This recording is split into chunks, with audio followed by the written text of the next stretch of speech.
Welcome, everyone. I'm Dr. Fumi Rachel Barr, certified AI generalist, CEO advisor, and dean of the Barr Business School. Today, we're talking about something every leader needs to understand: how to think with AI, not just talk about it, because we're certainly doing a lot of talking about it. This isn't a technical deep dive, it's a practical conversation about how AI can make you smarter, faster, and more strategic starting today. I am joined by someone I have tremendous respect for, Matthew Cahill, CEO of Percipio Company. Matthew is the expert on how human cognition and business performance intersect. And he has a fabulous mantra that I've never forgotten. If you have a brain, you have a bias. It sets the perfect stage for this discussion. So, Matthew, introduce yourself, please. I love hearing you introduce me, Frumi. It just warms my heart as the trademark that you mentioned. If you have a brain, you have bias. Uh, is, as it turns out, a magnificent starting point for somebody that's looking to improve themselves or their business. It's the opening to an introspective process to see how biased each of our brains actually are. And it turns out they're a lot more biased than what we think. So, I'm going to introduce a colleague of mine, and we'll see how much bias people have when they see this particular colleague. Okay, are you ready for this? I'm so ready for this. Okay, I was going to surprise you with this, but then I thought this might be too shocking for you. Ready for this, Matthew? I'm so ready. Who is this joining us, Frumi? Okay. Hey there, humans. Byte here, your favourite AI sidekick, reporting for duty from the Bar Business School metaverse. Today's business bit is pure magic. We're turning ChatGPT into your smartest intern ever. No coffee runs, no attitude, and absolutely no time off. Dr. Frumi and Matthew Cahill are teaming up to show you how to make AI your behind-the-scenes genius. From polishing your LinkedIn profile to crafting prompts that make ChatGPT say, "Yes, boss." So buckle up, power up your curiosity, and let's make your digital intern do the heavy lifting while you take the credit. Let's roll. So, Matthew, what's your impression of my soulmate bite? No, that's not your soulmate. Your soulmate's something different. I know you better than that. The bite is like some commercial manifestation that's this right blend of robot and kind of humanizing robot to, I think, destigmatize AI or appeal to an audience. And I shared with you, I just think it's creepy. And for those people that are not Zoomers or Bloomers, it's just going to freak them out and they'll run the other way. And I think it also exposes a little bit of, even in the monologue, he said, "I will, show you." He was designed to please, which I think we now know is a fundamental design flaw of the algorithm of ChatGPT and Gemini and many of the others, except for Grok. Like Grok, I haven't played around with it, but like the indicators were it was, spewing racist comments and stuff like that. So I think the other ones that more market share is using have the bias is that the AI is too friendly, and it that's what contribute to it was people pleasing. It was trying to figure out what you wanted and then just spew that back to you. And I think that's already creating some systemic problems. And maybe that's why bite is grinning from ear to ear, just showing so much teeth. Anyway, yes, exactly. So, Matthew, Would you trust somebody that grinned at you like that, ear to ear, all the don't time? do it. Don't do it. Okay. So, Matthew, let's start with the foundation. I'm going to ask you three magical questions, okay? I love Yes. threes. So, first of all, you've been working at the intersection of psychology and business for decades. So, how do you see bias showing up in the way leaders approach AI today? Oh gosh. Well, we're going to unpack the four categories later. So I think at a higher level, what most leaders are exposed to generative AI and they experience what I call the shiny object syndrome. And that's quickly followed by, feelings of despair or excitement, depending on where they fall into those four categories, we'll unpack later. But I think the shiny object syndrome gets them overlooking a key piece of any type of AI tool is that it's also biased. And the biases that can be identified inside of AI are directly correlated to the same biases that are inside of our brains. Okay.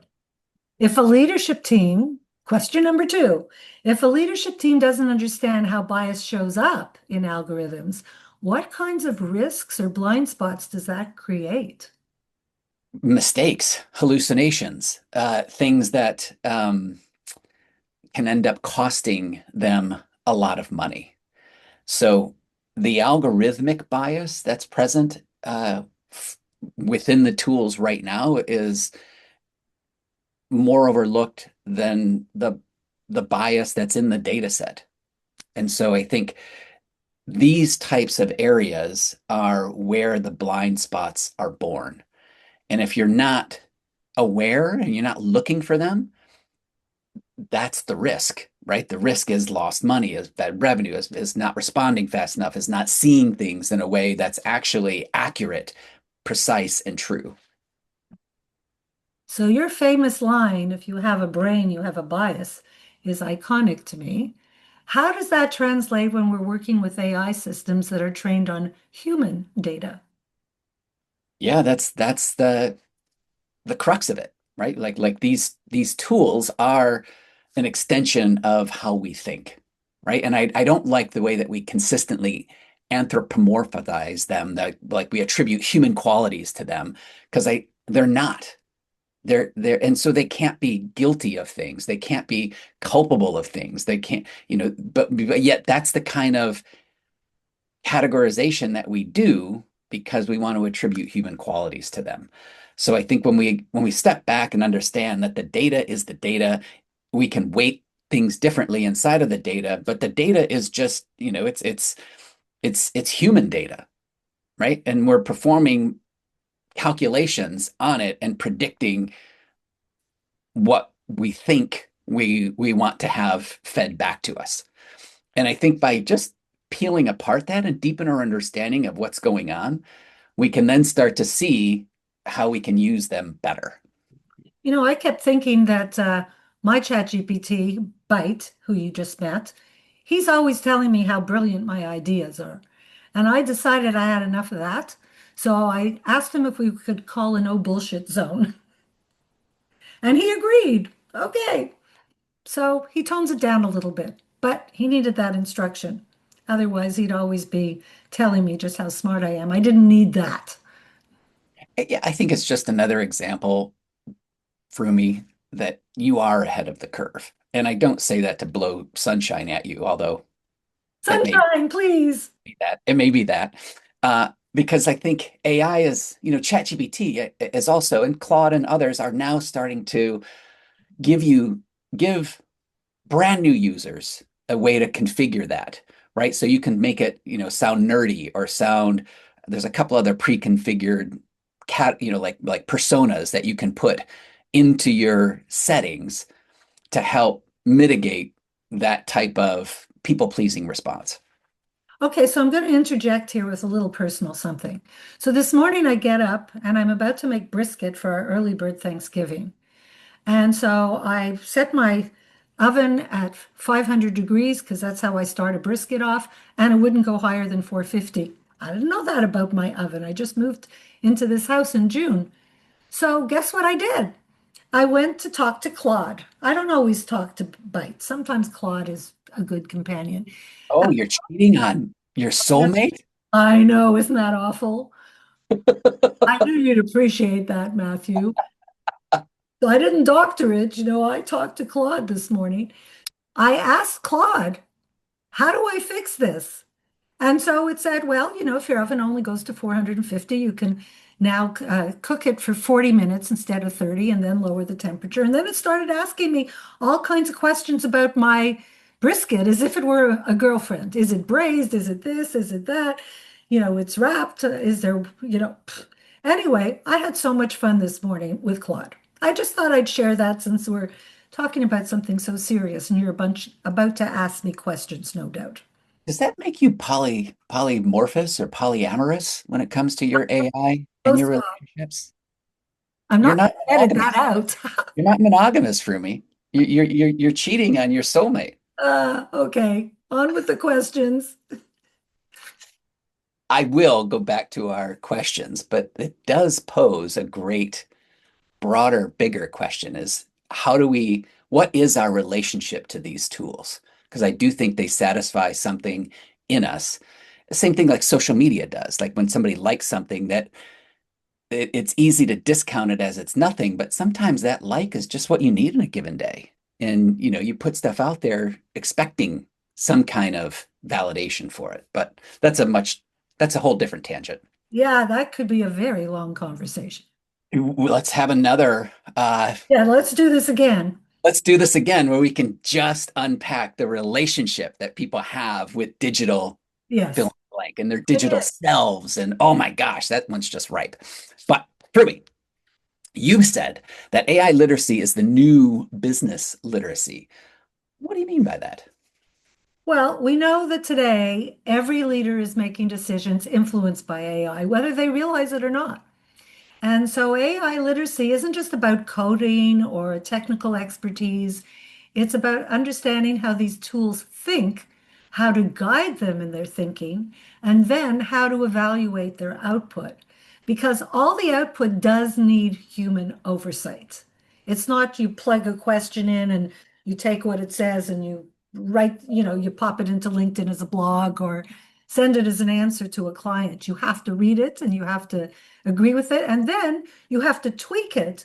So, and remember that the AI is machine learning. So when you tweak it, it learns from you that that wasn't a perfect answer. Here's the way I tweaked it. And it's the same way financial literacy became a baseline expectation for leaders decades ago. AI literacy is the next evolution. So if you think with AI, you make faster decisions, you see more possibilities, and remove a lot of friction from your day-to-day work. You can free up 10 to 15 hours a week just by having AI as a thought partner. At least I do. So, what are your thoughts about these folks who are just creating agents to automate responses and like customer service, emails, and things like that? So, I just became an AI generalist, and part of that was creating agents. And during the journey of an agent, there is a place for human intervention. So human approval can be part of the agent. And I think that's critical for people to introduce that. Because if an agent is answering a customer service question, it could be a lengthy question that would take some research and all that. So it's useful to have the knowledge base. But by the same token, there should be a human making sure that you don't get just one of those emails here or in a chat, here's 3 articles, read the articles. I mean, how many times have you had to do that and just think, well, this bot knows nothing? Yeah, I think, it's introducing another layer that's something a little more than just automation. And I think that variable is so contextual, right? Like some emails do just you need links and that's it. And other emails you need to actually curate the content of those links so it matches the question that they're actually asking. It isn't it's allowing us to not just have one size fits all, but rather have, a more customized response. But I think the next area that I wanted to ask you about isn't necessarily automation, but it's a different use case, and it's using AI as a thought partner. What does that look like in practice? Oh, that's where the fun begins because you're not staring at a blank page anymore. You're not wrestling alone with strategy or messaging or complex decisions. You've got someone that you can bounce ideas off of.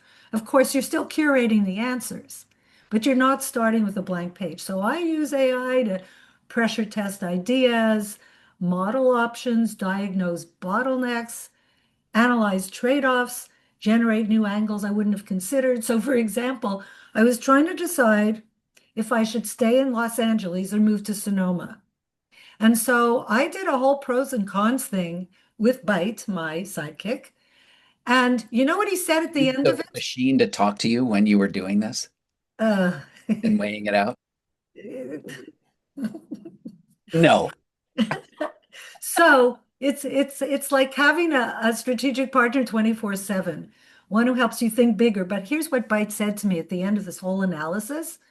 He said, if you're going to stay in LA, you better find a way to be happy. Now, would you expect your AI to say something like that? So it has to know something,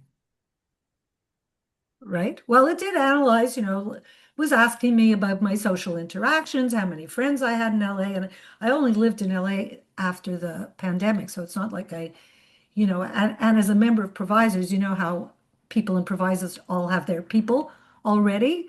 So it was giving me that, you're going to do much better in Sonoma. Wine country, go.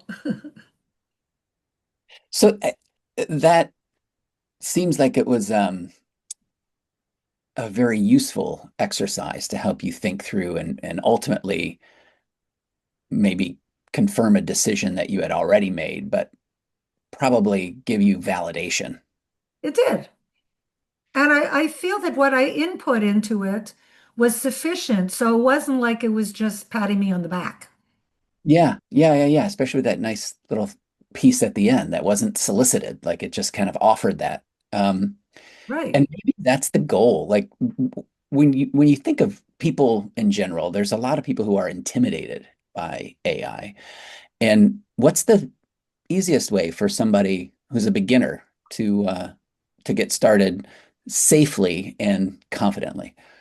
So the first exercise I always recommend, doesn't matter if it's ChatGPT or Claude or whatever you choose, tell it to take the role of a new employee or an intern and start by making and the trick is to say, ask me, here's what my business is all about. So you start off by giving it context and then ask me questions as if you're my intern so that I can quickly onboard you so you know all about what the business is all about.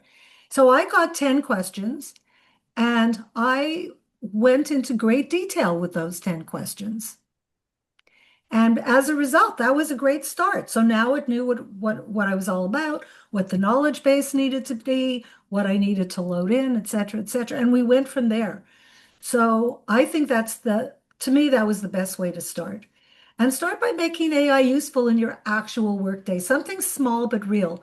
Ask it to rewrite an email or summarize a document or outline a meeting agenda, something, don't start with huge expectations or technical goals. Start with what's ever friction in your day. So if you let AI help you with one tiny friction per day, then you start building confidence. And suddenly AI becomes a really familiar tool instead of a mysterious threat.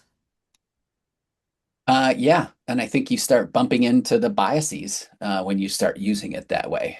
And that's how I discovered that in Google, you know, Google has integrated Gemini into every product. So especially in Gmail, you can just click a button and say formalize, elaborate, shorten. Like they give you some pre-prescribed prompts that will allow you to polish up your email, or you could just put in, respond to this in a polite but, you know, declining manner or something like that. And it will draft it for you and give you a very professional voice, but reduce the cognitive load.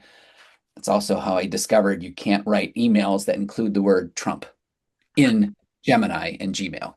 So anyway, whole nother that's a whole nother episode. So, a lot of people think that using ChatGPT or whatever is all about prompting.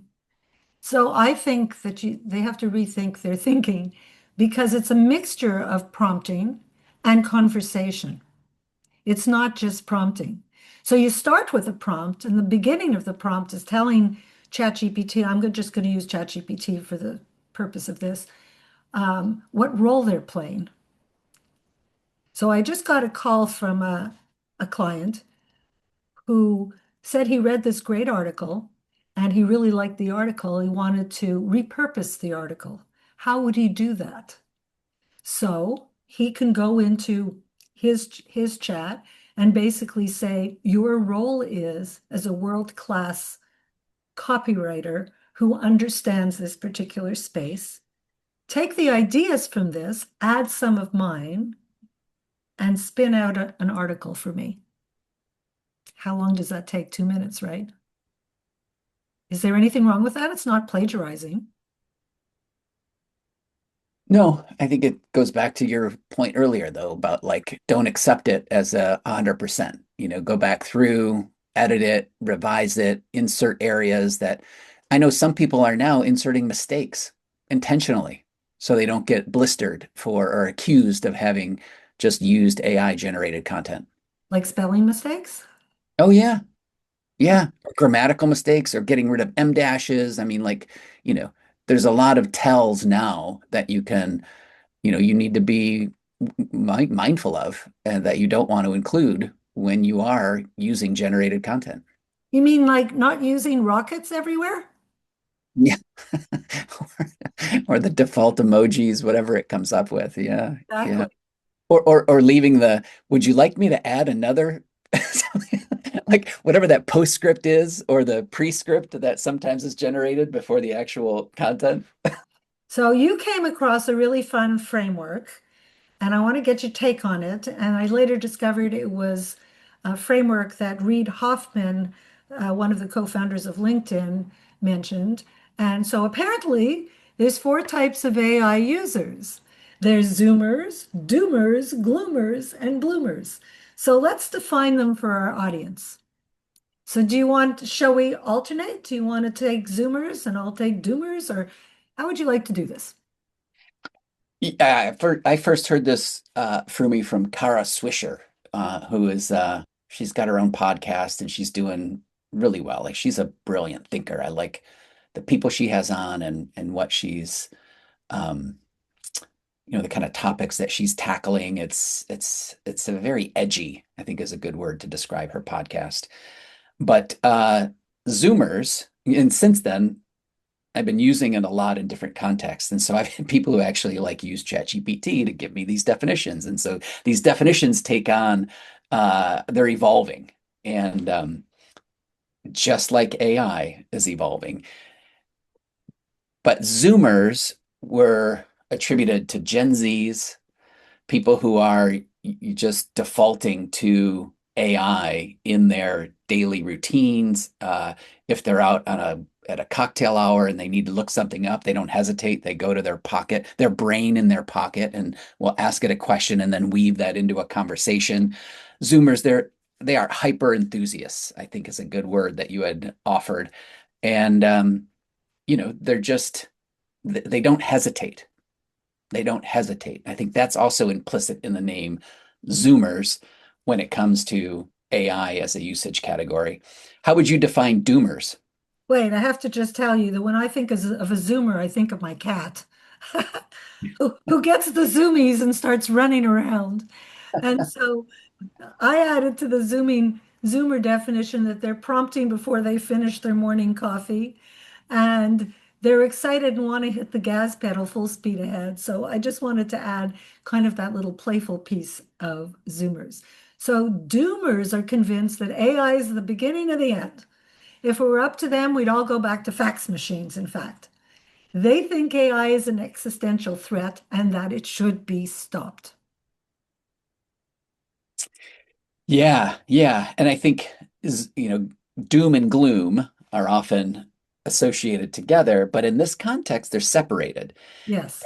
I think the separation is warranted because gloomers stop shy of being the existential nature of AI. Like I think gloomers are people who are either uh, threatened at some level, maybe overwhelmed. They could be somebody that's perhaps lost their job Mhm. recently because of changes from within that are veiled attempts to say that they're not, you know, being replaced, or whatever value or whatever contribution they had for that employer is now being met some other way, including the use of AI. But I think gloomers, they just have a more negative, but just like a more gray outlook about how AI and the impact of AI and what it's having in our world. Yeah, they're the ones who think it's an inevitable march towards job loss and human displacement.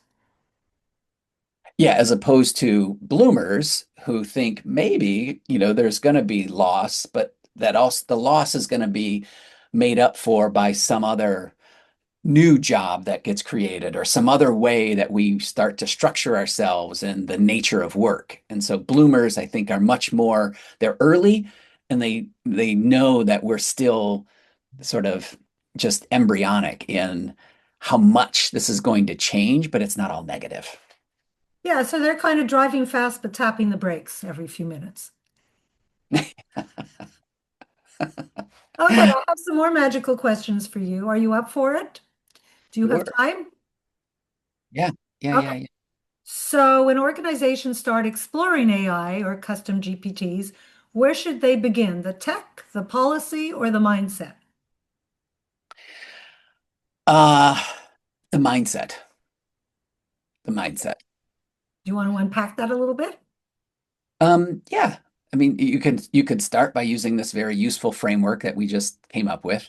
I don't know that any person is only one and only one. I think we all kind of fluctuate between these different categories depending on, how you're receiving a given bit of information.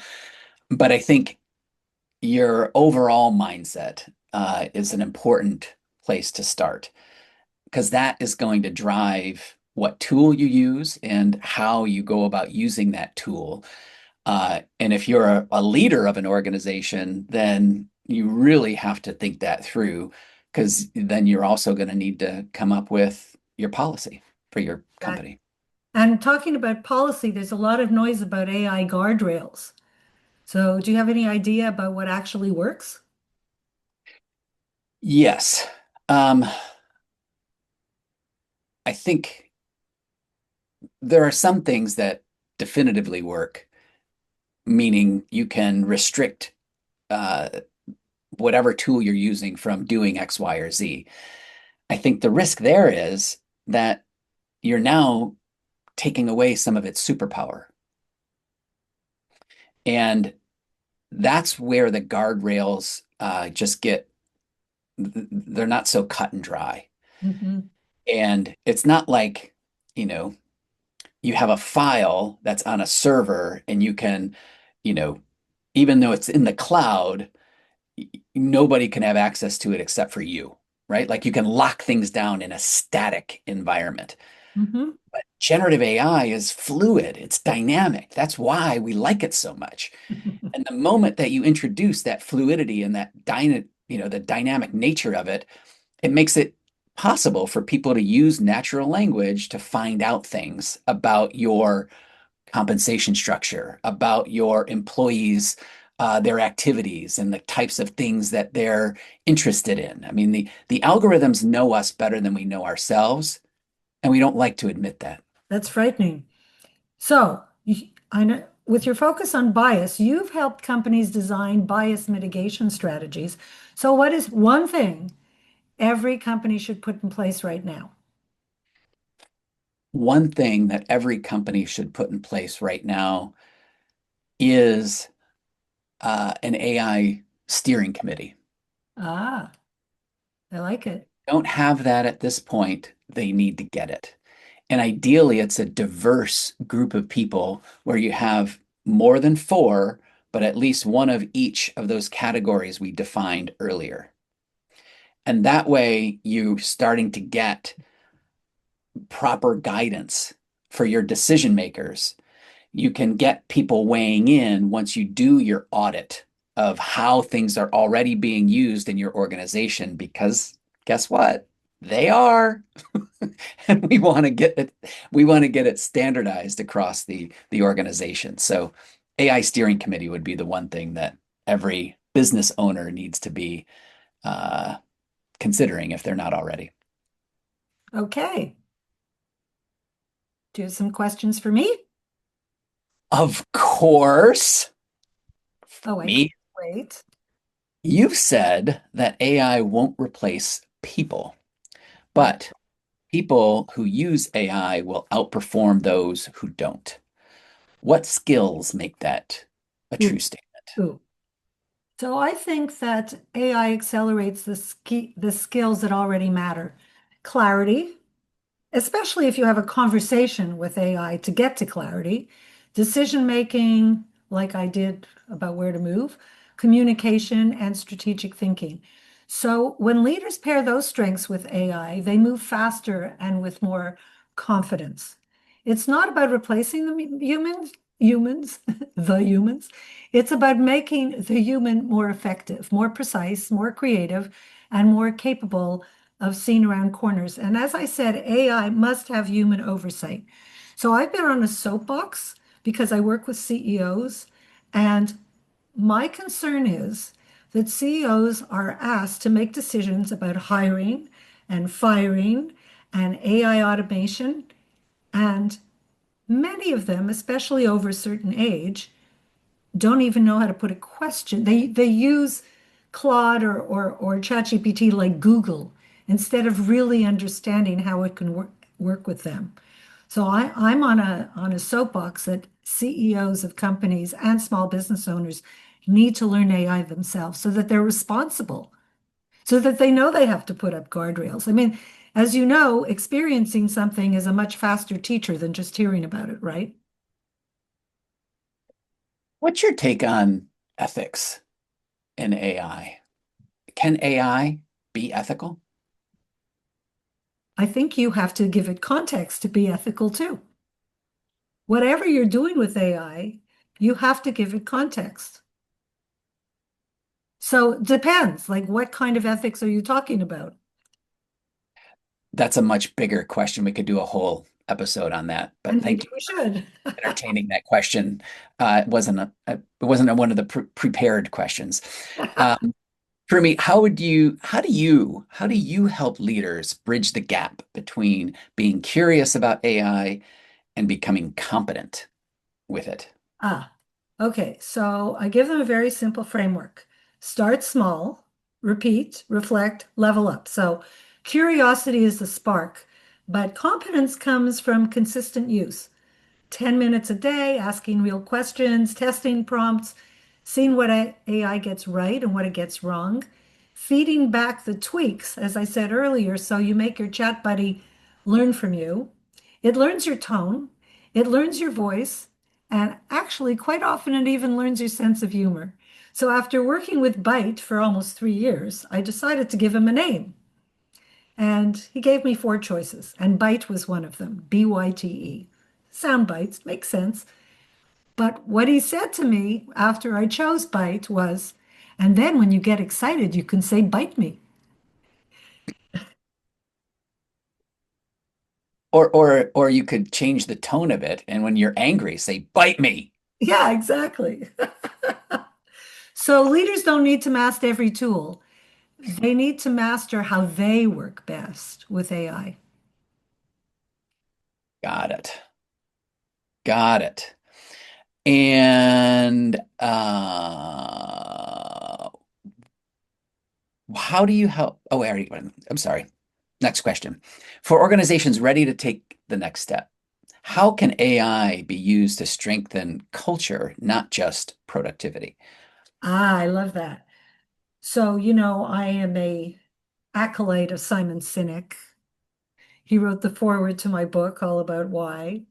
So I think you need to teach those things to your AI. Why do you do what you do?